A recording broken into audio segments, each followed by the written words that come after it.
Hello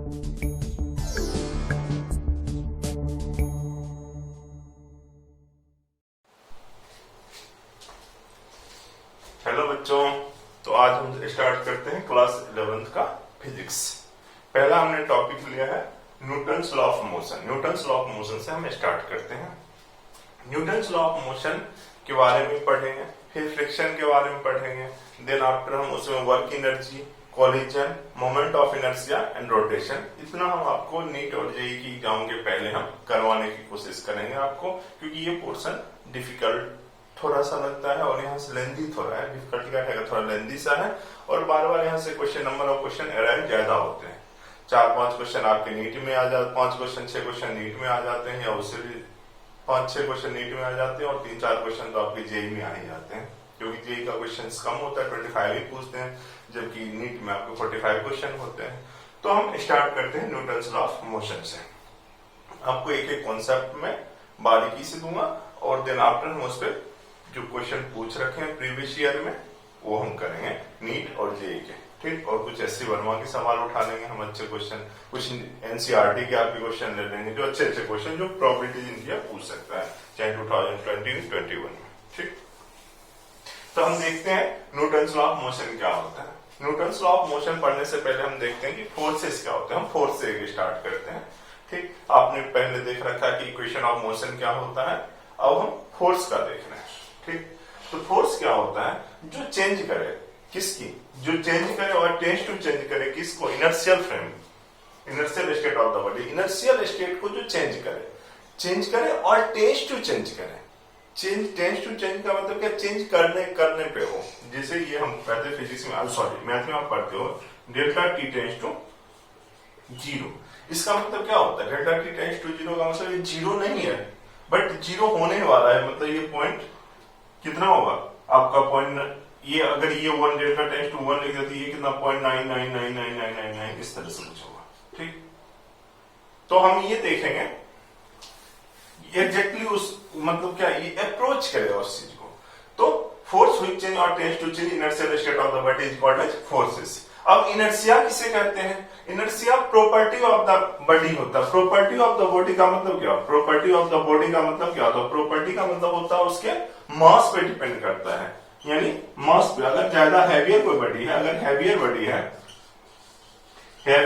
है, अगर कोई जिसका ज्यादा मतलब वेट ज्यादा है, वेट जिसका ज्यादा है, अगर वेट ज्यादा है तो उसका इनर्शिया जो होगा वो भी ज्यादा होगा। इनर्शिया क्या होगा, ज्यादा होगा। जिसका वेट ज्यादा उसका इनर्शिया ज्यादा। तो ये कहता है property of body due to which it resist a change in state of, जो क्या करे, रोके। आइदर बॉडी रेस्ट में है तो रेस्ट में रहने की चाहत रखे, और फॉर मोशन। यही कह रहा है कि property of body due to which it resist a change in its state of, change of its state of rest और यूनिफॉर्म मोशन, ठीक। तो हम इस तरह से देखिए कि फोर्स क्या होता है और इनर्शिया क्या कहता है। इनर्शिया का रिलेशन क्या है, मास से है।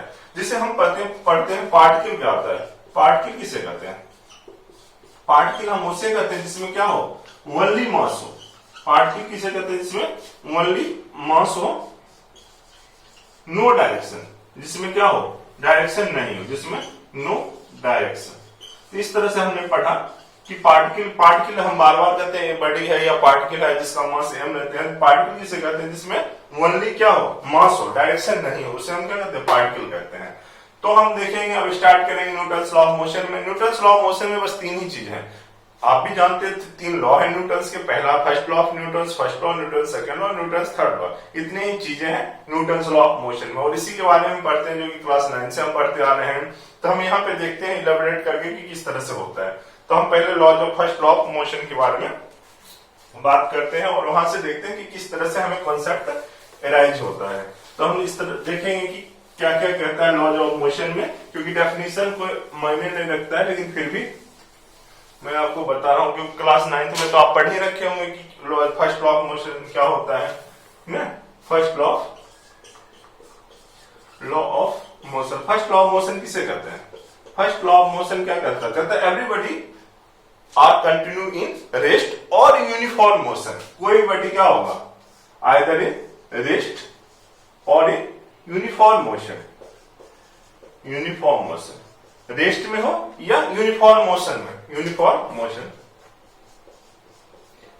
anybody are either in rest or uniform motion until जब तक unless no any external force act on it, जब तक कि उस पर कोई एक्सटर्नल फोर्स क्या कर रहा है, वर्क नहीं कर रहा है। तो वर्क नहीं कर रहा है तब तक वो क्या रहेगा, आइदर रेस्ट में रहेगा और यूनिफॉर्म मोशन में रहेगा। तो हम क्या करते हैं, एक टेबल ले लेते हैं, ये आपका एक टेबल है, ठीक, और इस टेबल पे आप क्या करो, कोई बुक को आप रख दो, एक बुक को हम रख देते हैं इस टेबल पे, जो टच कर रहा है इसको, ये बुक है आपका मान लेते हैं, या एक ग्राउंड सरफेस पे हम किसी एक बॉडी को रख रहे हैं, ठीक, सरफेस पे हम रख देते हैं जिसका मास क्या है, एम है। अगर मास एम है, टेबल पे हम बुक रख देते हैं, या तो ये क्या कर रहा है, ये किसमें है, रेस्ट में है, क्योंकि ये रखा हुआ है। इस पे अगर हम पेन क्या करें, हैंड पे अगर पेन रखते तो ये क्या है, रेस्ट में। तो यहाँ पे रेस्ट में है। या यूनिफॉर्म मोशन किस तरह से होता है, मान लो कि आप किसी बस में हो, बस से आप ट्रेवल कर रहे हो, और बस क्या हो, जब स्टार्ट हो रहा है तो बस किसमें हो, यूनिफॉर्म मोशन में हो। यानी क्या, इनिशियल वेलोसिटी जो आपका है वो भी u है, और फाइनल वेलोसिटी जो है आपका वो भी u ही है। इनिशियल वेलोसिटी क्योंकि क्या हो रहा है, यूनिफॉर्म वेलोसिटी, वेलोसिटी चेंज नहीं कर रहा है, uf इक्वल टू u ही है। अगर वेलोसिटी चेंज नहीं कर रहा है तो चेंज इन वेलोसिटी क्या हो जाएगा, change in velocity final minus uf minus ui, so u minus u equal to 0। ये भी तो ये बता रहा है कि रेस्ट में फाइनल माइनस इनिशियल, आप ये तो जानते हो डेल्टा u, चेंज इन किसमें, स्पीड ना, ये यूनिफॉर्म मोशन कहलाता है। अगर स्पीड में क्या हो रहा है, इनिशियल और फाइनल सेम ही हो तो चेंज डेल्टा u क्या होगा, चेंज क्या होगा, 0 होगा। आइदर रेस्ट का मतलब क्या है, एक्सेलरेशन नॉट इक्वल टू 0, दोनों केस के लिए क्या होगा, एक्सेलरेशन क्या होगा, नॉट इक्वल टू 0, ठीक, acceleration equal to 0, acceleration equal to 0 मैंने रखा है। अब हम देखते हैं क्या है, तो क्या हो, आइदर बॉडी रेस्ट में हो, ये रेस्ट का एग्जांपल है, either body are in rest और इन यूनिफॉर्म मोशन, ये आपका बॉडी किसमें है, यूनिफॉर्म मोशन में। यहाँ पे बॉडी आपका किसमें है, यूनिफॉर्म मोशन में, बस ट्रेवल कर रहा है एक पोजीशन से दूसरे पोजीशन। इनिशियल भी यू ही है, अगर मान लेते 20 किलोमीटर पर आवर से जा रहा है, और फाइनली भी कुछ दूरी जाने के बाद वो भी 20 किलोमीटर के स्पीड से है, तो क्या हुआ, स्पीड में कोई चेंज नहीं होगा, स्पीड में चेंज नहीं है उसका मतलब यूनिफॉर्म मोशन कर रहा है, यूनिफॉर्म मोशन मतलब चेंज स्पीड इक्वल टू 0 हो गया। तो इस तरह से हमने देखा, ठीक, इस तरह से हमने देखा चेंज इन स्पीड क्या होता है। हम आगे देखते हैं कि अगर बॉडी रेस्ट में हो तो उस पे कौन कौन से फोर्स लगेंगे, अगर कोई बॉडी रेस्ट में हो उस पे कौन कौन से फोर्स लगेंगे, हम इसके बारे में डिस्कस करते हैं। तो देखते हैं कि क्या, जब एक कोई बॉडी है वो टेबल पे रखा हुआ तो किस तरह का फोर्स लगाता है। तो हम देखते हैं, ये अपना टेबल है, ठीक, इस पे कोई बॉडी जिसकी मास m है वो रखा हुआ है, एक m मास का कोई बॉडी टेबल पे या ग्राउंड पे रखा हुआ है, ग्राउंड पे मैंने रख दिया, ग्राउंड पे रख दिया। तो ये टेबल के द्वारा इस बॉडी पे क्या फोर्स एक्सर्ट किया जा रहा है, इस टेबल पे ग्राउंड के द्वारा इस बॉडी पे क्या फोर्स लगाया जा रहा है, ग्राउंड इस पे लगा रहे होगी, बॉडी पे लगा रहे होगी, और बॉडी किस पे लगा रहा होगा, ग्राउंड पे लगा रहा होगा। तो पहले ये देख लेते हैं कि अगर बॉडी ग्राउंड पे लगा रहा होगा तो क्या लगा रहा होगा, कितना मास वेट लगा रहा होगा। तो नीचे क्या लगता है, हर वक्त आप जानते हो नीचे ग्रेविटेशनल फोर्स लगता है, क्योंकि हम अगर यहाँ पे खड़े हैं तो किसके कारण खड़े हैं, ग्रेविटी के कारण। तो हम क्या होते हैं, अगर ग्रेविटेशन ना हो तो क्या हम लोग उड़ना शुरू कर देंगे, क्योंकि क्या ग्रेविटी क्या करता है, अट्रैक्ट करता है, अट्रैक्टिव फोर्स कहलाता है, जो अपने और खींच के रखता है हमें।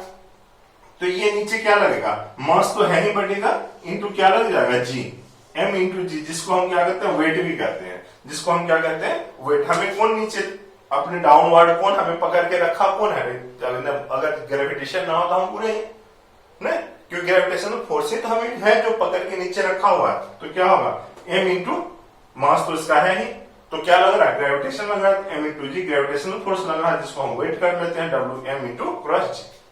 अब क्या हो रहा है कि ये ग्राउंड है, ये ग्राउंड भी किसमें फोर्स लगा रहा है, ये ग्राउंड किसमें फोर्स लगा रहा है, इस बॉडी पे फोर्स लगा रहा है। तो इस बॉडी पे किस तरह का फोर्स लगा रहा है, एक परपेंडिकुलर फोर्स लगा रहा है, जिसको हम नॉर्मल कहते हैं। परपेंडिकुलर का मतलब 90 डिग्री पे, ना, परपेंडिकुलर मतलब नॉर्मल फोर्स, नॉर्मल का मतलब ये इसके 90 डिग्री पे लगा रहा होगा, तो नॉर्मल फोर्स, इसको हम कॉन्टैक्ट फोर्स भी कहते हैं, क्योंकि ये सरफेस लगा रहा है किस पे, सरफेस किस पे लगा है, देखो ये हम कहां से लिए, यहाँ सेंटर से लिए, क्योंकि हम सेंटर ऑफ मास जब पढ़ेंगे तो whole body are concentrated on the centre, हम ये पढ़ेंगे सेंटर ऑफ मास पे, इसलिए हम ये कहां से ले रहे हैं, ये हम जो ले रहे हैं, आप यहाँ पे फ्री बॉडी डायग्राम में देखो यहाँ पे कि मास जो हम ले रहे हैं उसके सेंटर से ले रहे हैं, जबकि हम नॉर्मल जो ले रहे हैं कहां से ले रहे हैं, सरफेस से ले रहे हैं, जहां पे क्या बॉडी और क्या ग्राउंड दोनों आपस को क्या करते हैं, टच करते हैं, वहां से एक फोर्स जो लेते हैं, ये आपका नॉर्मल कहलाता है। तो हम इक्वेशन लिखेंगे, बॉडी किसमें है, अभी रेस्ट है, यानी इसका यूनिफॉर्म मोशन हो या नेट रेस्ट में हो तो नेट फोर्स इक्वल टू क्या हो जाएगा,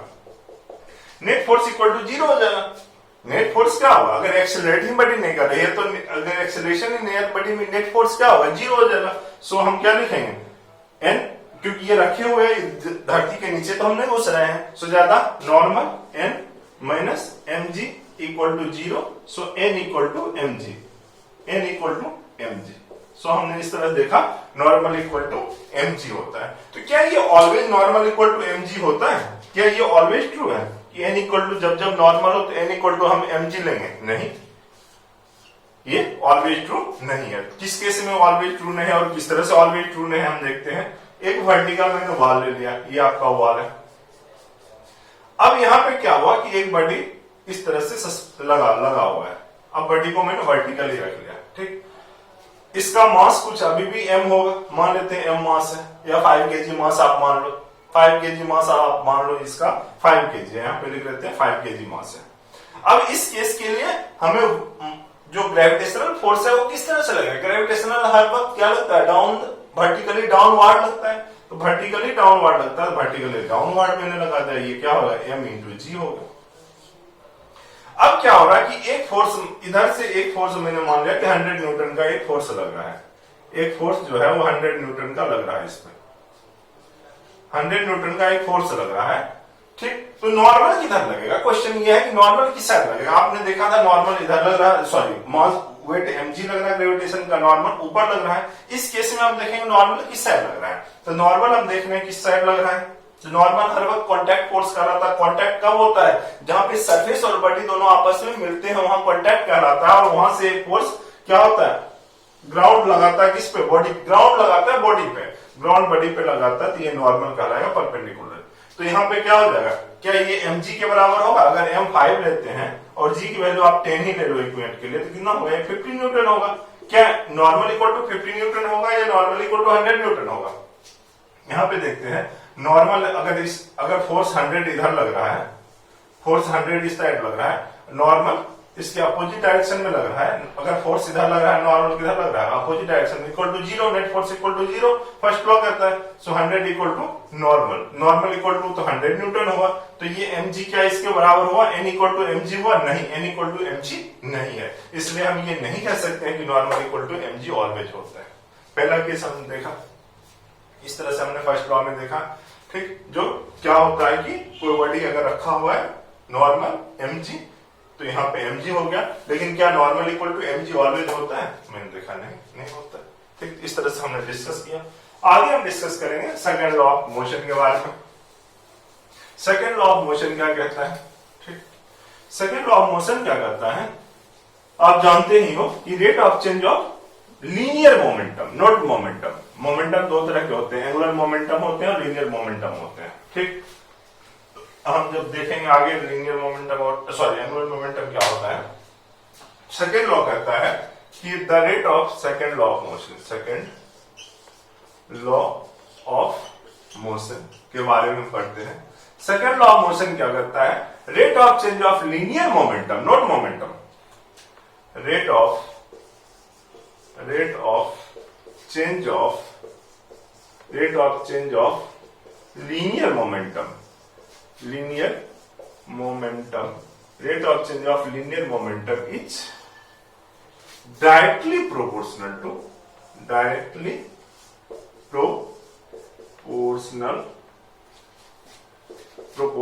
to force, external force या force external या force कर लो, क्योंकि इंटरनल तो स्ट्रेस में जब पढ़ते हैं तब आता है। रेट ऑफ चेंज यानी फोर्स जो है वो डायरेक्टली प्रोपोर्शनल टू किसके है, rate of change of delta P by delta T.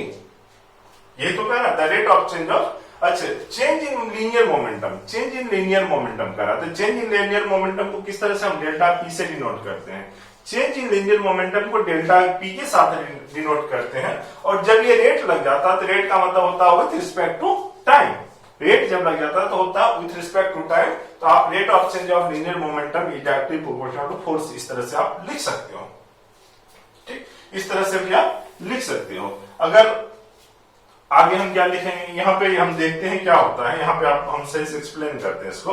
एक बॉडी है अभी भी ग्राउंड पे रखा हुआ है, इसका मास m है, मास m है, इसका इनिशियल वेलोसिटी जो है ये u है। अब क्या हुआ है कि कुछ टाइम तक ये ट्रेवल करता है बॉडी, ये बॉडी क्या करता है, ट्रेवल करता है, ट्रेवल करने में टाइम t लगता है।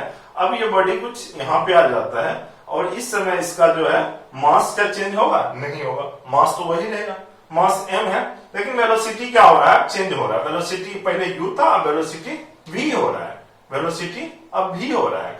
तो हम क्या देख रहे हैं, वेलोसिटी में चेंज और rate of change of velocity, समय चेंज मतलब टाइम की उस रिस्पेक्ट में वेलोसिटी क्या हो रहा है, चेंज पहले u था अब v था, यानी पहले 5 था अब 10 हो जाता, तो वेलोसिटी क्या हो रहा है, टाइम के रिस्पेक्ट में चेंज कर रहा है। वेलोसिटी व टाइम के रिस्पेक्ट में चेंज कर रहा है, तो आप डेल्टा पी इक्वल टू क्या लिखोगे, डेल्टा पी इक्वल टू क्या लिखोगे, final minus initial, change in momentum equal to final momentum minus initial momentum. So M B minus M U upon में टी।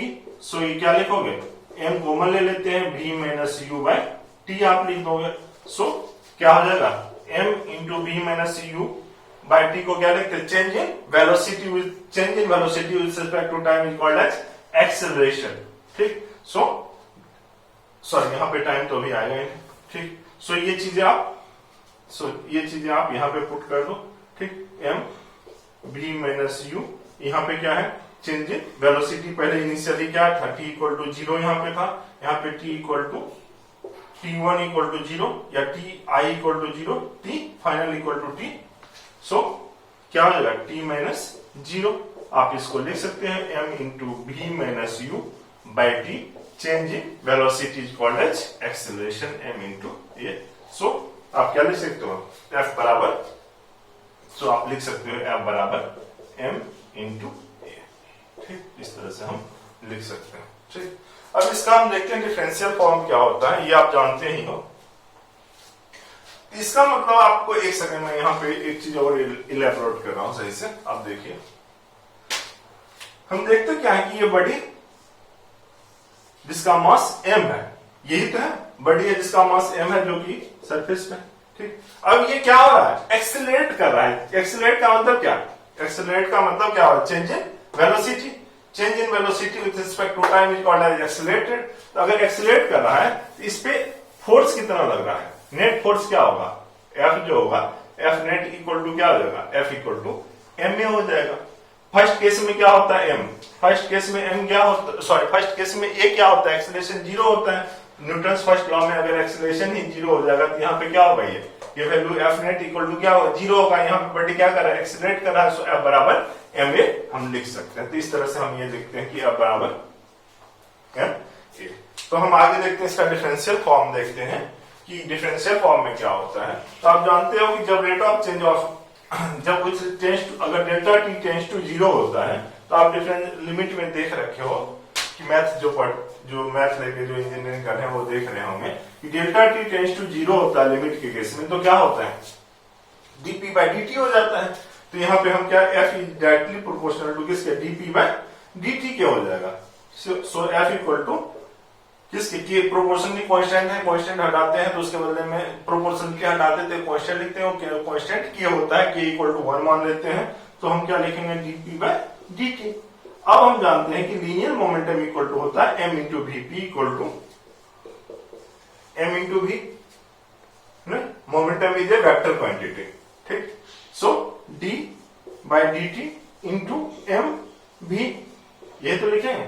आप डिफरेंशिएशन जानते हो, f into x into y जब होता है, एक वेरिएबल दूसरा कांस्टेंट, दूसरा वेरिएबल पहला constant, m into dv by dt plus v into D M by D T, ये तो होगा। ठीक, तो हमें एक रिलेशन मिलता है यहां से कि F इक्वल टू क्या होता है, F इक्वल टू क्या हो गया हमें m dv by dt plus v dm by dt, ये तो है ना? ये तो है अपना। तो हम क्या करते हैं यहाँ पे कि हमारा इस केस में जितना भी केस अभी लेते प्रीवियस केस में मास क्या था, कांस्टेंट था। तो मास कांस्टेंट है तो आप जानते हो कांस्टेंट का डिफरेंशिएशन क्या होता है, जीरो होता है। So F equal to m dv by dt, और आप जानते हो dv बाय dt को हम क्या लिख सकते हैं, dv बाय dt को m into rate of change of velocity is called as acceleration. So F बराबर ma लिख सकते हो। दूसरा कंडीशन ये है, वेलोसिटी तो मान लेते हैं कांस्टेंट हो, लेकिन मास जो वेरिएबल हो। मास वेरिएबल हो तो क्या होगा, अगर मास वेरिएबल होगा तो क्या होगा, जैसे रॉकेट प्रोपल्सन है। ठीक, रॉकेट प्रोपल्सन में क्या होता है कि आप देखते हो कि जब आपका चंद्रयान वगैरह देखे होंगे तो जिस समय जा रहा था उस समय काफी हैवी टन था, धीरे धीरे ऊपर गया तो क्या हुआ, अपना उसने स्पेयर्स पार्ट जो धीरे अपना पोर्शन जो था वो रिमूव करते चला गया, तो वेट धीरे धीरे क्या हो रहा है, डिक्रीज कर रहा है, वेरी कर रहा है। जैसे रॉकेट वगैरह में हम देखते हैं रॉकेट प्रोपल्सन, जो फ्यूल नीचे क्या होता है, धीरे धीरे फ्यूल भी बर्न होता है। तो रॉकेट वगैरह के केस में हम देखते हैं क्या है, रॉकेट है हमारा, ये ऊपर जा रहा है। ठीक, रॉकेट है तो रॉकेट में क्या हो रहा है कि मास क्या हो रहा है, मास वेरी कर रहा है। मास क्या है, वेरिएबल है। मास क्या कर रहा है, वेरी कर रहा है। तो मास अगर वेरी कर रहा होगा तो क्या F बराबर ma हम लगाएंगे। F बराबर ma कब हमारा आया था, अभी मैंने देखा था कि F बराबर ma हमारा तब आया था जब आपने मास को जब डिफरेंशिएट किए थे, तो मास को जब आपने कांस्टेंट लिया था तब आपका आया था। अगर मास को आपने कांस्टेंट नहीं लिया था, dm बाई dt आया था, तो उसके बाद ये हमारा, और इसको हम एक्सेलरेशन नहीं कहेंगे या इसको हम नहीं कर सकते हैं कि ये होगा, तो हम इसके लिए क्या करेंगे, F बराबर ma, तो ma, सो F बराबर ma is not equal applicable for rocket propulsion, क्योंकि ये हमारा तब आया था, ये हमारा तब आया था जब आपने क्या लिखा था यहाँ पे, मास कांस्टेंट लिया था आपने। मास को जब कांस्टेंट लिया था तब ये अपना आया था। यहाँ पे मास नहीं कांस्टेंट है तो क्या यहाँ पे नहीं लगेगा, हाँ यहाँ पे भी लगेगा dp by dt, force equal to dp by dt is applicable, but F बराबर ma इज नॉट एप्लीकेबल। ठीक, और दूसरा आप ये देखते हो कि कहां पे, दूसरा हम देखते हैं कहां पे होता है कि जब मास वेरिएबल है, आप एक फॉर्मूला पढ़े होगी, m equal to m nought root under 1 minus v square by c square. ये क्या होता है फॉर्मूला और ये क्या एप्लीकेबल है। m क्या है, m इक्वल टू मूविंग मास है, m इक्वल टू मूविंग मास है, m इक्वल टू मूविंग मास है, और m नोट इक्वल टू क्या है, रेस्ट मास है, जब बॉडी क्या हो, रेस्ट में हो। ठीक, तो हम क्या देखते हैं कि मूविंग मास जब एक आप मूव कर रहे हो, आप गाड़ी से जा रहे हो या कहीं ट्रेवल कर रहे हो किसी चीज से, तो क्या होता है कि क्या आपका जो रेस्ट में मास, जैसे अभी हम रेस्ट में, तो इस समय का वेट और क्या उस समय का वेट दोनों इक्वल होता है। तो हम देखते हैं कितना वेलोसिटी, अगर आपका मान लेते हैं गाड़ी से जा रहा है 180 किलोमीटर पर आवर, ये तो लिखते हो 180 किलोमीटर पर आवर, अगर वो ये 180 इंटू किलोमीटर पर आवर को आप जानते हो 5/18 से हम कर देते हैं मीटर पर सेकंड में आता है, ये 10 टाइम्स कर देगा तो ये कितना होगा, 50 मीटर पर सेकंड होगा, 50 मीटर पर सेकंड हो जाएगा। तो क्या होगा, यहाँ पे आप पुट कर दोगे 50 मीटर पर सेकंड, आप यहाँ पे पुट कर दोगे। अगर मान लेते हैं कि m equal to 60 kg generally होता है, रूट अंडर 1 माइनस 50 का स्क्वायर इंटू ये c क्या है, वेलोसिटी ऑफ लाइट है, c क्या है, वेलोसिटी ऑफ लाइट है, वेलोसिटी ऑफ लाइट है, जिसकी वैल्यू क्या होती है आप जानते हो, 3 इंटू 10 टू पावर 8 मीटर पर सेकेंड। ठीक, 3 इंटू 10 टू पावर 8 का स्क्वायर करोगे तो आप ये देखोगे क्या होगा, ये 60 अपन में जब ये इसको कैंसिल, इसको सॉल्व करोगे, देखो बहुत बड़ा है, 10 टू पावर 8 है, ये 50 मात्र है, उसमें भी ये स्क्वायर है, तो ये कितना हो जाएगा, अगर दो जीरो कट भी जाएगा तो भी तो 14 होगा, ये 8 टू 16 हो जाएगा, ये कितना होगा 1 माइनस ये 2500 लिखोगे, अपन में 9 इंटू 10 टू पावर 16 लिखोगे। तो अगर 16 लिखोगे, दो अगर कट भी जाता है, जीरो कट भी जाता है, तो भी कितना 14 बचेगा, जो काफी होगा, जो कि क्या होगा 1, ये काफी 0.100, पहला नंबर बात तो आप ये लिखोगे 0.0013 तक तो जाओगे ही जाओगे, फिर इसको हम देखेंगे तो कुछ आएगा, तो 1 अगर 13 तक जीरो ही है, पॉइंट के बाद 13 तक तो कितना होगा, बहुत कम होगा।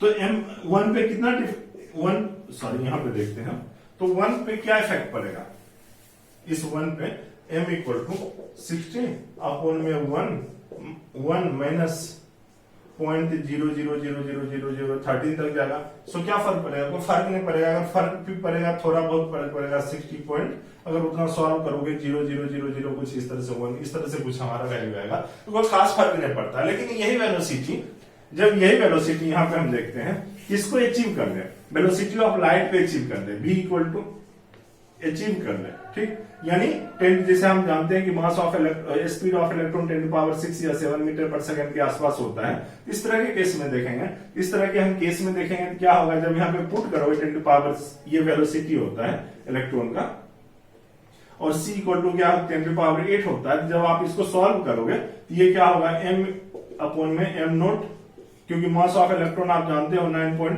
इंटू 10⁻31 होता है, ठीक, अपॉन में 1 माइनस b² 10⁻7 का स्क्वायर अपॉन में 10⁻3 इंटू 10⁻8 का स्क्वायर। जब आप इस तरह से कुछ सॉल्व करते हैं तो इसकी वैल्यू क्या हो जाएगी, ये 1 को कम करेगा। अगर 1 को कम करेगा तो ये इंक्रीज हो जाएगी, ये इंक्रीज हो जाएगी। तो इसका मतलब होता है कि जब कोई बॉडी अगर मूव कर रहा है m is greater than m0 से होगा, यानी कोई बॉडी अगर मूव कर रहा है तो उसका ज्यादा मास होगा एट टाइम रेस्ट के रिस्पेक्ट में मास जो होगा उस बॉडी का ज्यादा होगा। इस तरह से हमने देखा।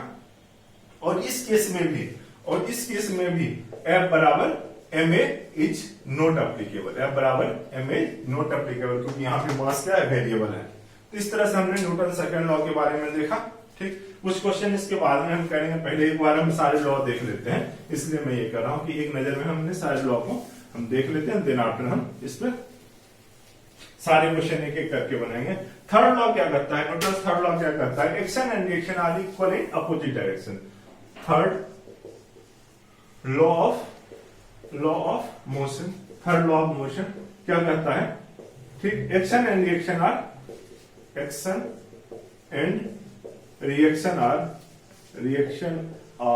Equal and opposite direction, equal and opposite direction. Equal and opposite direction का मतलब क्या हुआ, मैं यहां पे देखता हूं, ये एक यहां से स्ट्रिंग मैंने लगा दिया जिसका मास m है, ये रूटर पर।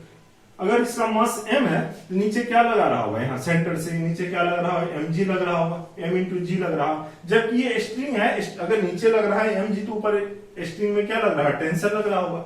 स्ट्रिंग में तो धागा में या केबल अगर लगा रहे हैं तो T minus mg। So action and reaction are equal in opposite direction. अगर टेंशन ऊपर लग रहा है, नॉर्मल नीचे लगा है, ठीक, तो action and reaction are equal in opposite direction. तो T इक्वल टू mg यहां पे देख सकते हैं, या T minus mg equal to आप 0 लिख सकते हो, ठीक, T minus mg equal to 0 हम यहाँ पे लिख सकते हैं। यानी जब भी स्ट्रिंग का केस आएगा, स्ट्रिंग क्या करता है, स्ट्रिंग क्या हमें देता है, टेंसाइल फोर्स देता है।